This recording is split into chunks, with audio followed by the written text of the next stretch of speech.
Bienvenido a Casa sobre la Roca, Iglesia Cristiana Integral. Queremos que conozcas a Jesús y que ese encuentro transforme tu vida por completo. El 2018 es el año de la Reforma Integral y hoy Dios tiene un mensaje especial para ti. Es tiempo de disponer tu corazón. Bienvenido. A Lucas capítulo 8. Lucas capítulo 8.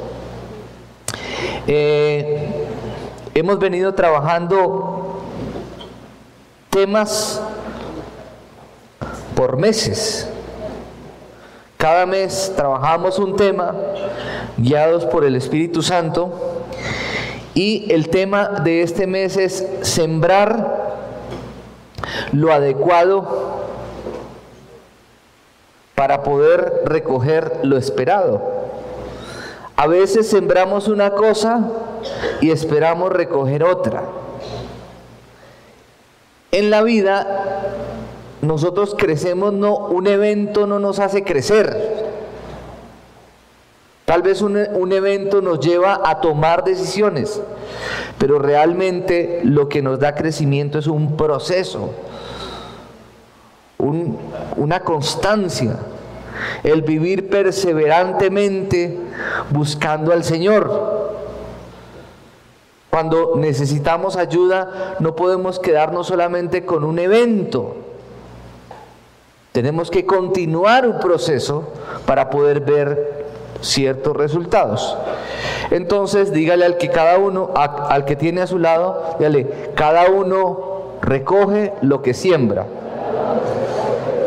Los latinoamericanos somos muy dados al inmediatismo, a querer las cosas ya, y no nos gustan los procesos, nos gusta todo ya. Pero con Dios, si nosotros miramos la Biblia, con Dios todos son procesos. Si usted mira los eventos bíblicos, la historia bíblica, todo el panorama bíblico es un proceso que está lleno de eventos, que un evento Dios lo permite para llevar a su pueblo a otro estadio de la historia. Entonces diga conmigo, cada uno recoge lo que siembra. Y hoy quiero hablarles acerca de una semilla y 4 terrenos. Y vámonos a Lucas capítulo 8, versículo 1 al 4 en el Nuevo Testamento. El Evangelio de Lucas fue escrito por Lucas, quien era médico. Por eso el Evangelio de Lucas hace tanto énfasis en los milagros de sanidades de Jesús. Fue escrito para griegos, el Evangelio de Lucas. Y desde luego Lucas no solamente escribió el libro de Lucas, sino que además escribió el libro de Hechos de los Apóstoles. Al parecer Lucas se convirtió después de que Jesucristo había muerto. Lucas 8, versículo 1 en adelante, y lo vamos a leer todos juntos fuertemente. ¿Qué dice? Después de esto, Jesús estuvo recorriendo los pueblos y las aldeas proclamando las buenas nuevas del reino de Dios.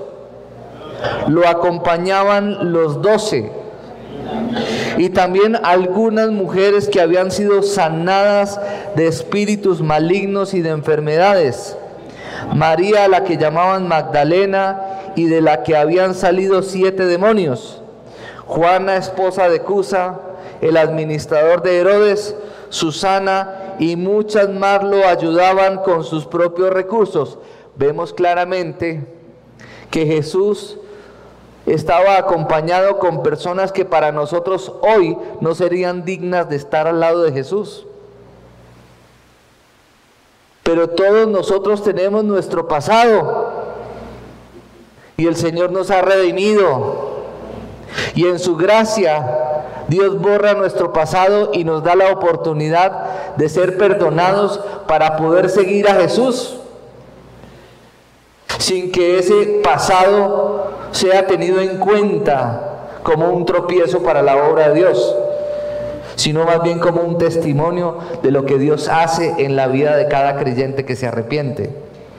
Versículo 4. De cada pueblo salía gente para ver a Jesús, y cuando se reunió una gran multitud, Él les contó esta parábola. Aquí vemos varias cosas. Hay muchos que hay que ir a buscarlos, pero hay otros que salen a buscar a Jesús. Tal vez usted fue encontrado por Él. Tal vez usted lo buscó. Lo importante es que finalmente todos fuimos encontrados por Él. Padre, gracias, Señor, te damos en esta mañana. Bendecimos hoy tu santo y poderoso nombre. Y te pedimos que esta palabra dé fruto en cada corazón. Amén y amén. De acuerdo al texto que acabamos de leer, Jesús hablaba a cada uno en su propio lenguaje, como Dios lo sigue haciendo con cada uno de nosotros hoy. Dios nos habla en nuestro propio lenguaje. Amén. A un médico que tiene la necesidad de Dios, Dios le habla en su propio lenguaje. A un ingeniero que tiene la necesidad de Dios, Dios le habla en su propio lenguaje. A cada uno Dios le habla en su propio lenguaje. Amén. Porque Dios se quiere dar a conocer a todos nosotros. Por eso el pastor Darío dice que la iglesia debe ser clásica en su raíz, debe ser contemporánea en su actuar y debe ser vanguardista en su visión. Es decir, la iglesia y el evangelio de Jesucristo nunca pasará de moda. Y es por eso que el mismo pastor plantea un esencialismo que está basado en 3 postulados: vitalismo espiritual, actualismo teológico y solucionismo bíblico. ¿Qué significa? Cristo es el principio vital.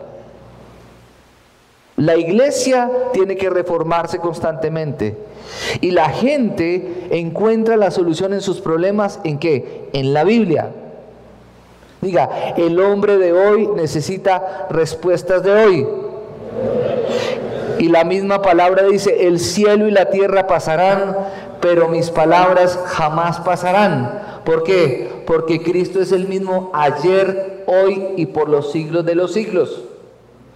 No hay nada más actual para el hombre de hoy que su palabra. Y vamos a mirar entonces a partir del versículo 5 en Lucas 8. Lucas 5, 8, versículo 5 en adelante. El sembrador, la semilla y el terreno. Y vamos a mirar el versículo 5 y hoy vamos a hacer un estudio expositivo de este texto. Porque el mismo Señor dice que podemos sacar tesoros que están escondidos y que Dios los da a revelar a cada uno de nosotros conforme a la necesidad de nuestro corazón. Y dice entonces el versículo 5, un sembrador salió a sembrar. Entonces, parece lógico y parece obvio que un sembrador, ¿qué debe hacer? Salir a sembrar. La iglesia de hoy es una iglesia que ha recogido lo que otros han sembrado, pero constantemente tiene que vivir sembrando. Nosotros como seres humanos, hoy en día estamos recogiendo lo que hemos sembrado y tal vez lo que otros han sembrado en nosotros. Pero nosotros tenemos que sembrar constantemente para poder recoger constantemente. Amén, iglesia. Porque como les decía ahorita, cada uno recoge lo que siembra. Entonces dice, un sembrador salió a sembrar.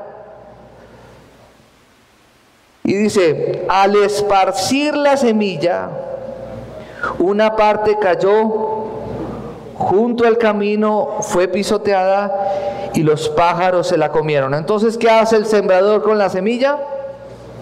La esparce. Nosotros tenemos que sembrar en los lugares donde estemos. Amén. Uno no solamente siembra en su hogar, uno también siembra en su trabajo. Uno siembra en las amistades. Constantemente estamos sembrando. En la iglesia estamos sembrando. Por eso el sembrador, ¿qué hace? Sale a sembrar, pero ¿qué hace con esa semilla? ¿La guarda para sí misma o la siembra en un solo lugar? ¿Qué hace? La esparce. ¿Qué significa con eso? Que va a haber lugares donde vamos a sembrar y vamos a cosechar lo sembrado, y esa cosecha va a ser un buen fruto. Pero hay lugares donde vamos a sembrar y tal vez no vamos a cosechar lo esperado.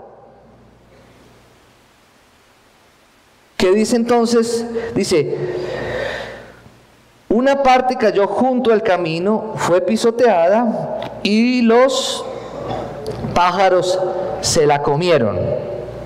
Otra parte cayó sobre las piedras y cuando brotó, las plantas se secaron por falta de humedad. Otra parte cayó entre espinos que al crecer junto con la semilla la ahogaron.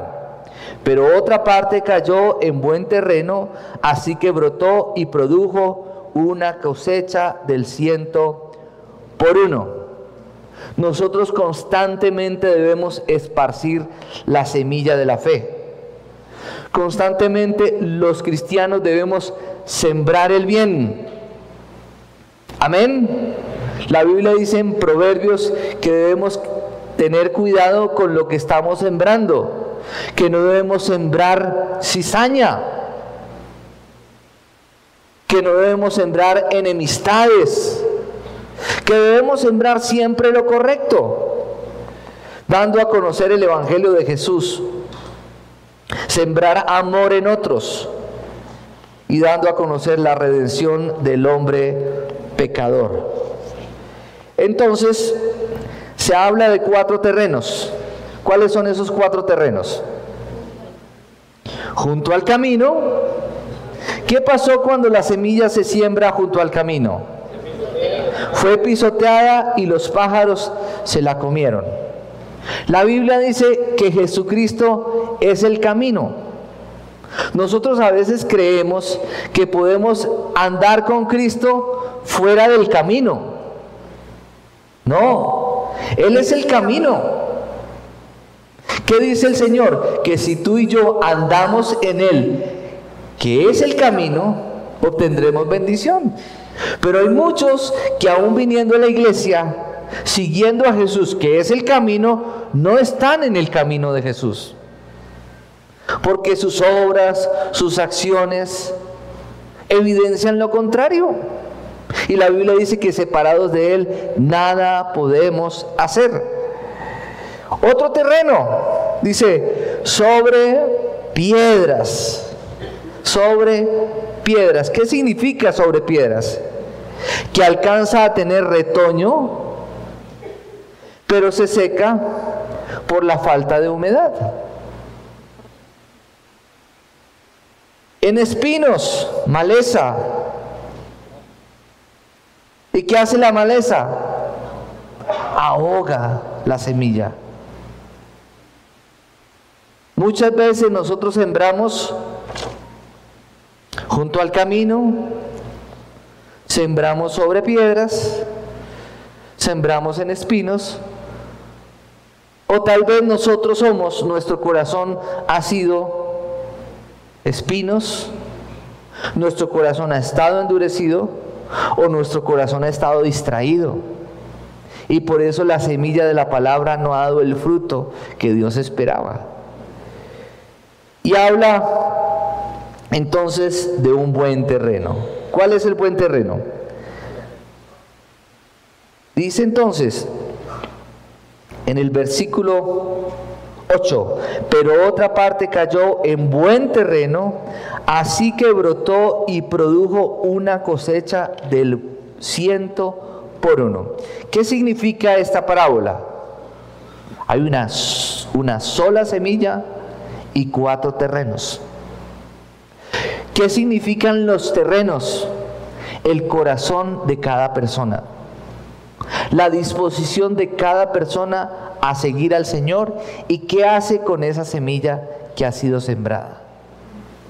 Por ejemplo, nosotros vivimos en una tierra que es una tierra que por unas características y unas cualidades químicas es una tierra muy fértil, la tierra del Quindío, por las características geográficas, por el mismo suelo.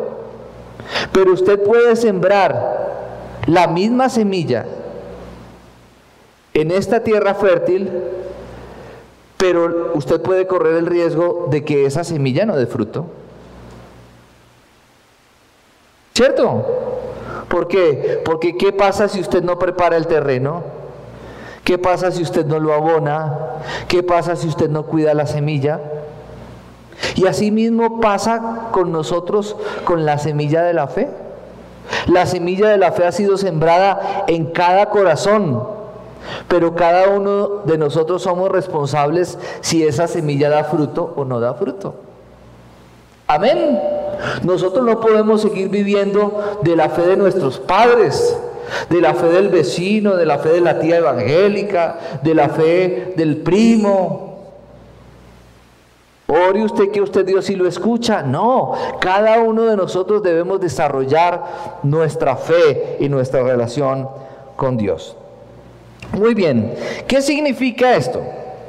Que del 25% de los terrenos que usted ve ahí, solamente uno es apto. Del 25%, perdón, del 100%, el 25% es apto. Es decir, que de los 4 terrenos, solamente en un terreno da fruto la semilla. Vamos a mirar el versículo 9. Dice, sus discípulos le preguntaron cuál era el significado de esta parábola. Versículo 10, a ustedes se les ha concedido que conozcan los secretos del reino de Dios. Les contestó, pero a los demás se les habla por medio de parábolas para que aunque miren, no vean, aunque oigan, no entiendan. ¿Qué significa esto? Dice que a nosotros se nos ha dado a revelar los misterios del reino de Dios. ¿Saben qué significan los misterios del reino de Dios? Lo grande y oculto que no conocemos. Hay cosas que usted y yo no conocemos del reino de Dios. El reino de Dios está lleno de misterios. Misterios que están dispuestos a ser revelados a los creyentes que queremos de Dios, que anhelamos de Dios, que tenemos un compromiso con Él. Él quiere revelarnos esos misterios. Pero a quien no quiere de lo que Dios le quiere dar, pues sencillamente se pierde lo más valioso que Dios tiene para él. En el libro de Apocalipsis habla de un maná escondido que está dispuesto ¿para quién? Para los que quieren más. Dios siempre tiene más para los que quieren más. Dígale al que tiene a su lado, Dios quiere darte más. ¿Para quién? Para el que quiere más. Pero hay personas que solamente se limitan a venir un domingo a la iglesia. No leen la Biblia, no leen un devocional, se limitan solamente a escuchar en audio un devocional que le envían y se contentan con las migajas que caen de la mesa, cuando el Señor tiene un lugar para nosotros en la mesa del Señor. Amén, porque somos hijos. Los hijos se sientan en la mesa. Los hijos no viven como esclavos, los hijos viven como hijos, gozando de los privilegios del Padre. Amén. Pero Dios tiene más ¿para quién? Para el que quiere más, para el que reconoce su necesidad de Él. Yo les he dicho que nosotros estamos aquí no porque nos sobren las bendiciones.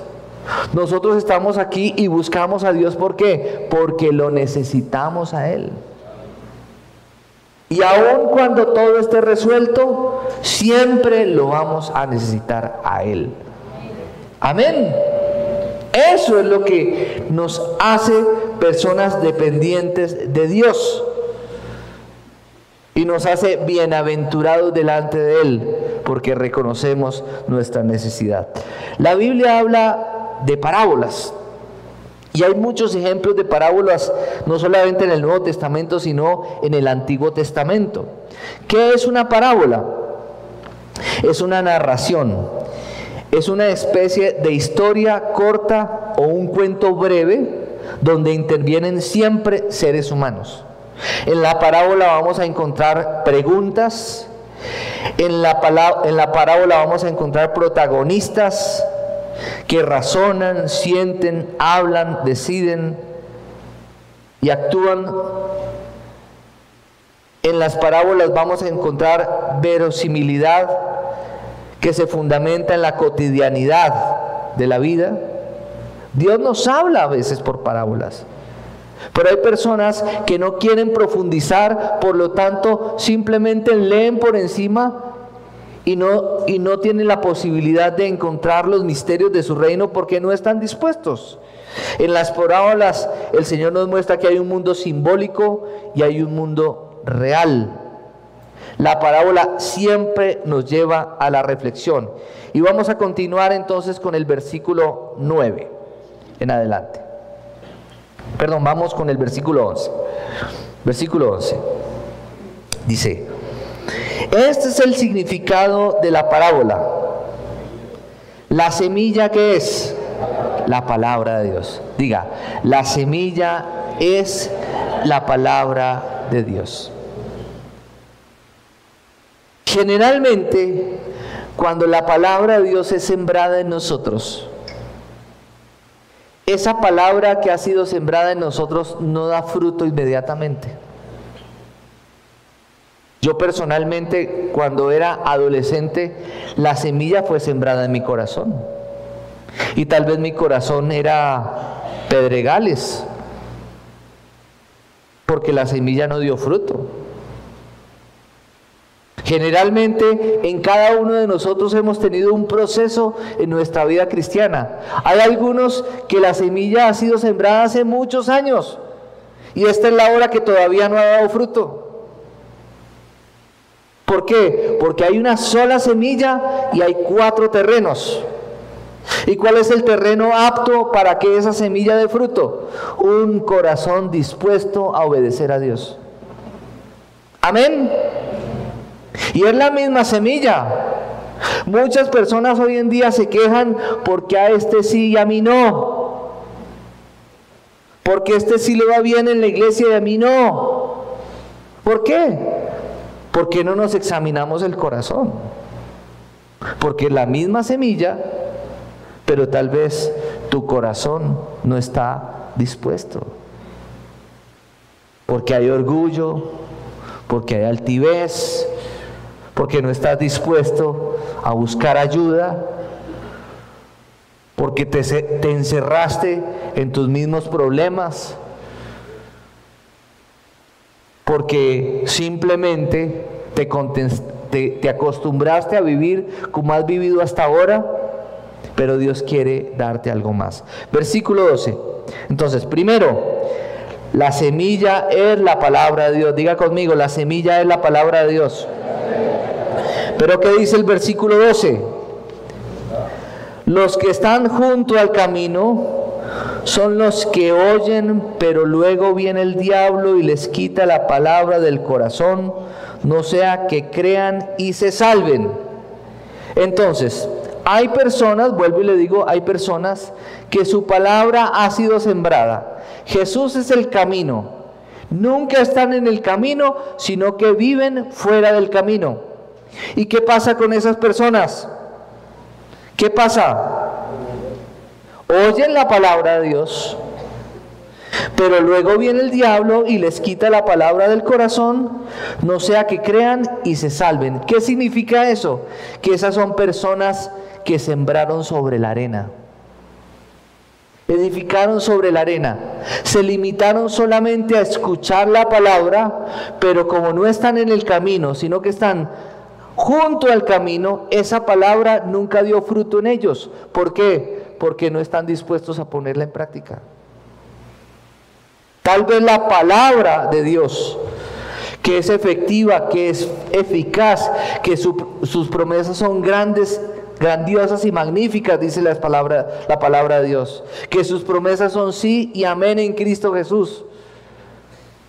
Tú las has recibido, las has escuchado, pero tú todavía no estás en el camino. ¿Por qué? Porque todavía no has renovado tu manera de pensar. Todavía sigues pensando como la gente del mundo. Sigues viviendo tu vida matrimonial como la gente del mundo. Manejas tus negocios como la gente del mundo. Educas a tus hijos como la gente del mundo. Entonces, esa palabra no ha dado fruto en ti. ¿Por qué? Porque tú no estás en el camino. ¿Tú estás en dónde? Junto al camino. Y cada palabra que tú vienes el domingo y recibes en la iglesia, como tú no has asumido un compromiso con Dios, ¿saben qué hace el diablo? Se te la roba del corazón. Y se pierde la palabra. Y les voy a poner un ejemplo. Si yo les preguntara hoy, ¿qué fue la enseñanza de hace 8 días? Seguramente muchos salieron de aquí el domingo pasado o hace 15 días y salieron de aquí. Uy, el Señor me habló, espectacular la palabra. ¿Y de qué fue la palabra? Ay, no sé, se me olvidó. ¿Por qué? Porque como estás junto al camino y lo que es tan importante, lo que necesitabas escuchar era tan valioso para ti, pero tú no asumiste un compromiso con el Señor. ¿Saben qué hizo el diablo? Se te robó la palabra, porque aún no has asumido un compromiso verdadero con Cristo. Versículo 13. Los que están sobre las piedras son los que reciben la palabra con alegría cuando la oyen, pero no tienen raíz. Estos creen por algún tiempo, pero se apartan cuando llega la prueba. Es decir, esos son los típicos cristianos que tienen a Dios por bombero. Estoy bien y no voy a la iglesia. Estoy mal y voy a la iglesia, me vinculo al ministerio de oración para que oren por mí, para que me ayuden. Cristianos bomberos. Solo acudimos a Dios en busca de la ayuda. ¿Cierto? Hablábamos en estos días con una persona que le decíamos que muchas parejas no piden consejería y lastimosamente acuden a la consejería cuando ya no hay nada que hacer.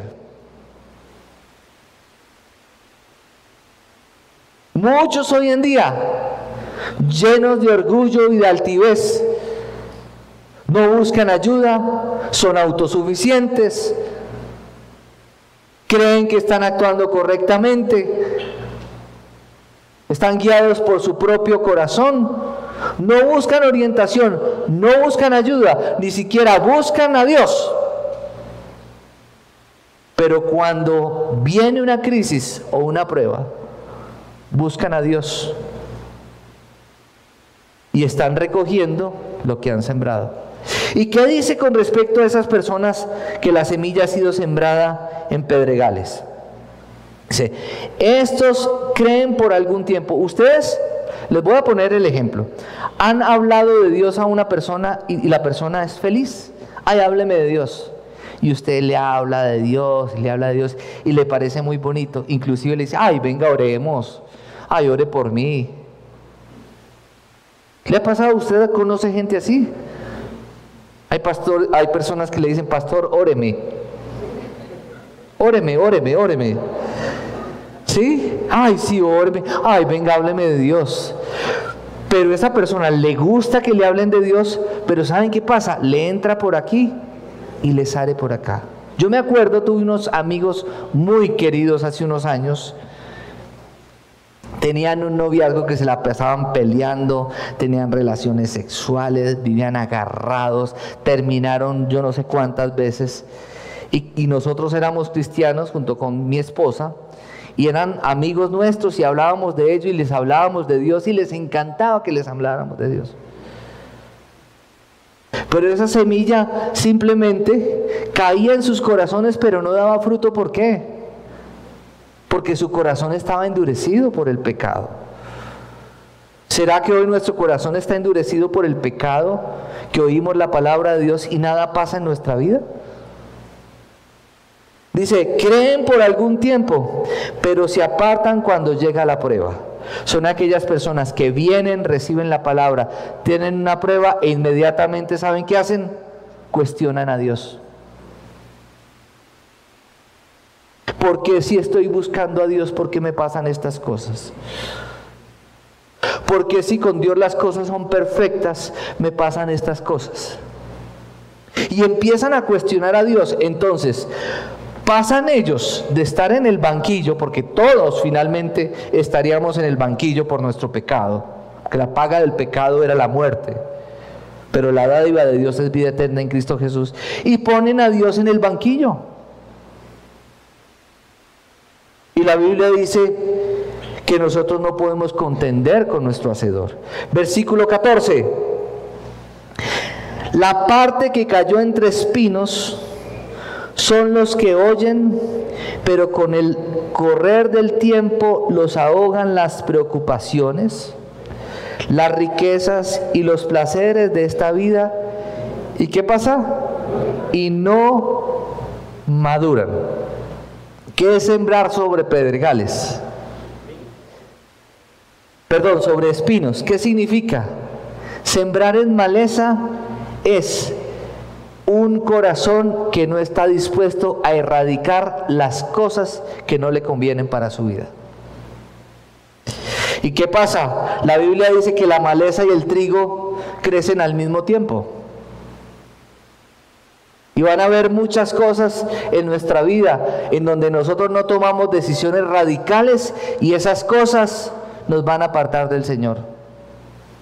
Y dice, mire lo que dice: la parte que cayó entre espinos son los que oyen. Usted y yo oímos, pero con el correr del tiempo los ahogan ¿qué? Las preocupaciones. Oyen la palabra de Dios, pero tienen más fruto las voces externas que lo que Dios dice. La preocupación, ¿qué hace? Endurece el corazón. Dígalo conmigo: la preocupación endurece el corazón, porque eso dice la palabra de Dios en el libro en la epístola de Pedro. Cuando nosotros damos lugar a la preocupación ¿qué hace? Endurece nuestro corazón y nos desvía los ojos de Dios. Dejamos de mirar a Dios y ¿qué hacemos? El centro de nuestra fe se convierte en ¿qué? En nuestro problema, no en Dios mismo. ¿Qué dice después? Los ahogan las preocupaciones. ¿Qué dice después? Las riquezas. La motivación para producir, tener, atesorar, darse gusto, que no está mal, siempre y cuando usted y yo no nos alejemos de Dios. El Señor es nuestro gran tesoro. Amén, iglesia. Y si buscamos el reino de Dios y su justicia, todas las cosas nos serán añadidas. Pero cuando nosotros somos motivados por buscar las riquezas, ¿saben qué pasa cuando nos motivamos por buscar las riquezas y nos desviamos a Dios? Nos llenamos de preocupación, se endurece nuestro corazón. ¿Y qué pasa? Ese afán nos lleva ¿a qué? A los placeres de la vida. Y no estamos dispuestos a dejar ciertas cosas por el Señor, sino que creemos que podemos manejar o caminar en dos aguas. Pero la Biblia dice que no podemos servir a dos señores. Amén, iglesia. Solamente debe haber un solo rey en nuestra vida. En un reino no hay dos reyes, hay un solo rey. Dice, pero las preocupaciones, las riquezas y los placeres de esta vida, dice, y no maduran. No maduran. Personas que llevan años en el Señor y no maduran. Personas que siguen en conflictos, en peleas, en celos, en contiendas. Y dice el mismo Señor en la palabra: quise hablarles como personas maduras, pero no entendieron. Y me tocó hablarles como personas inmaduras en Cristo, porque todavía hay entre ellos conflictos, peleas, contiendas, rivalidades. Quise darles vianda, pero no pudieron. Y me tocó darles leche nuevamente. Y esas personas son esas personas que viven angustiadas, que viven afanadas por tener y que no están dispuestas a renunciar a los placeres de la vida que los pueden llevar a desviarse del camino del Señor, sino que quieren seguir manejando la vida de esa manera. Pero ¿qué dice? Esas personas nunca maduran. Nunca maduran. Y mire el versículo 15. Pero la parte que cayó en buen terreno son los que oyen la palabra con corazón noble y bueno. Tú tienes que estar dispuesto a recibir la palabra de Dios con un corazón noble y bueno.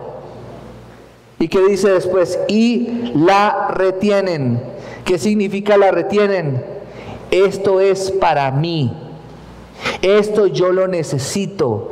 Esto lo guardo en mi corazón. Me lo llevo a mi casa, me lo llevo a mi trabajo. Medito en él y estoy dispuesto a trabajar en ello porque el Señor puede hacer su obra en mí.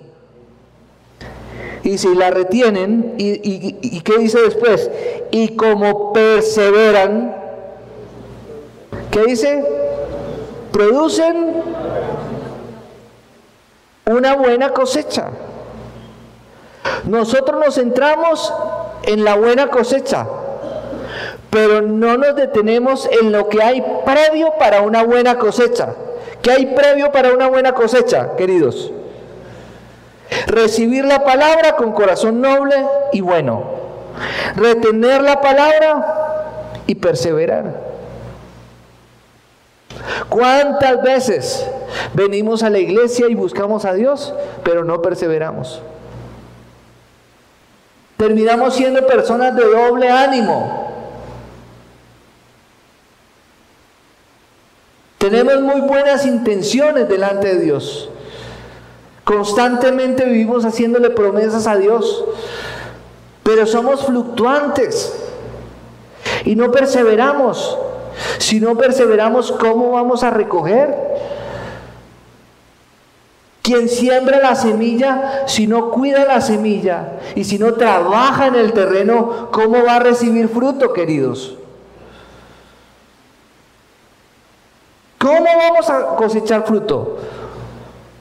Hay que sembrar, pero hay que perseverar. Diga, hay que sembrar, pero hay que perseverar. Y tenemos que estar dispuestos a tener un corazón bueno y noble que retenga la palabra de Dios para que finalmente podamos dar fruto. Y van a venir pruebas, van a venir dificultades, van a venir problemas. Y van a dar con ímpetu contra nuestra casa que somos nosotros, morada del Espíritu Santo.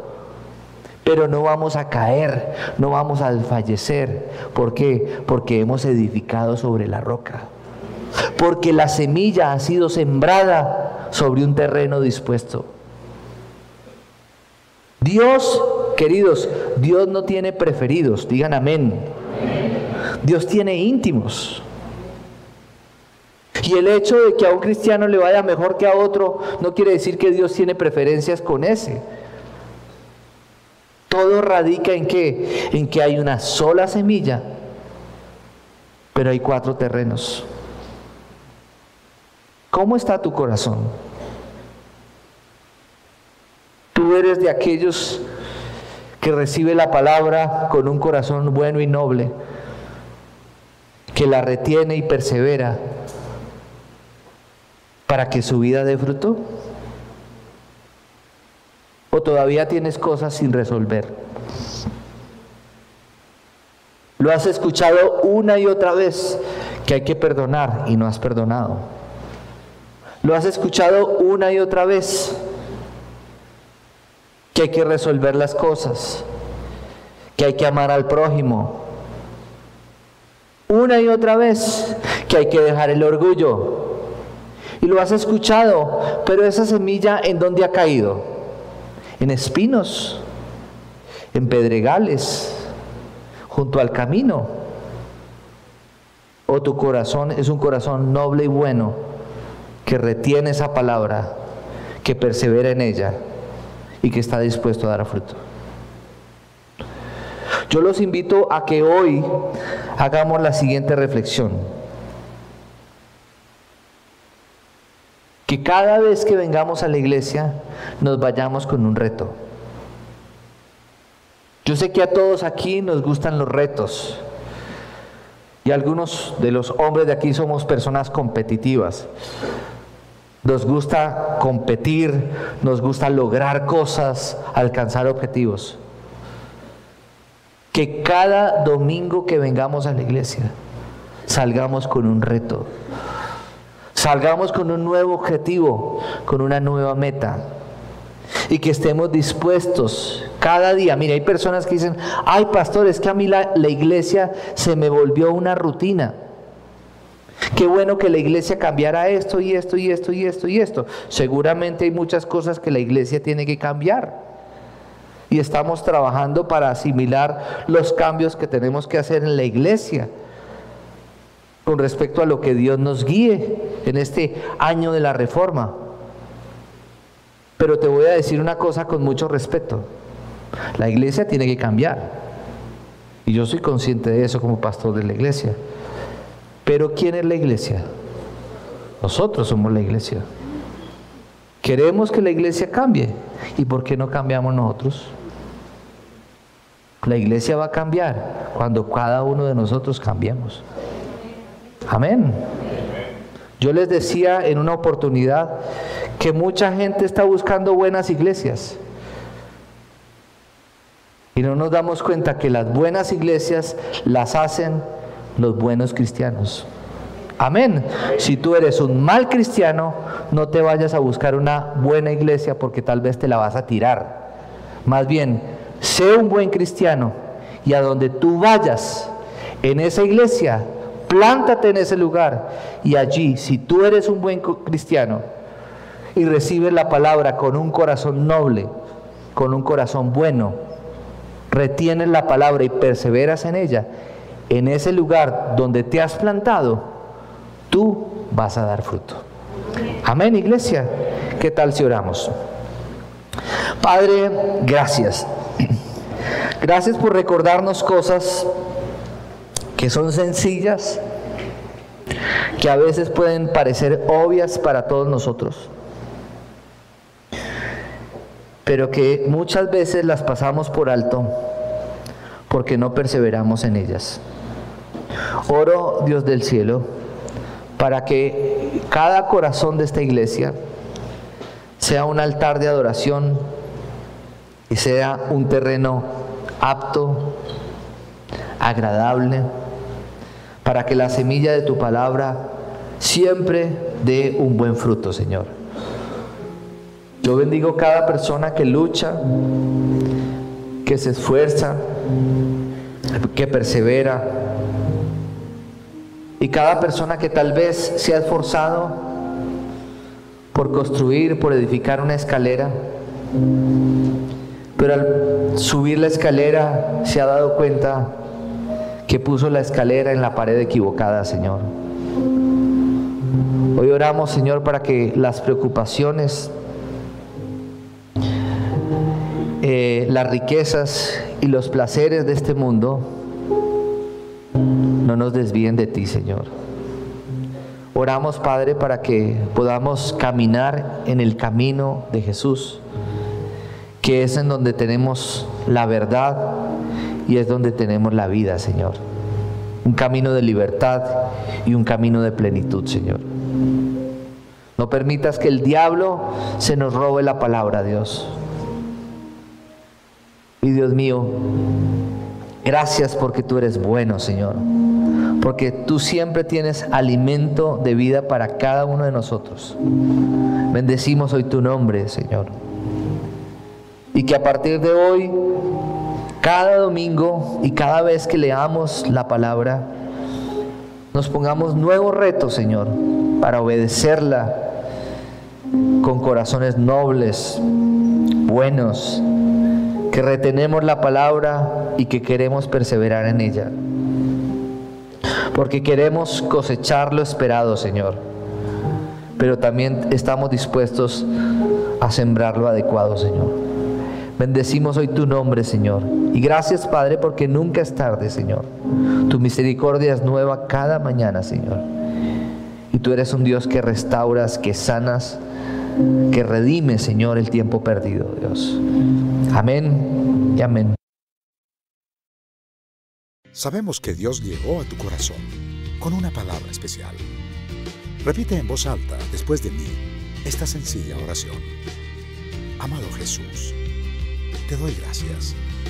Reconozco que soy pecador, pero también reconozco que tú, Jesús, eres Dios, que te hiciste hombre, moriste y resucitaste. Te abro la puerta de mi corazón.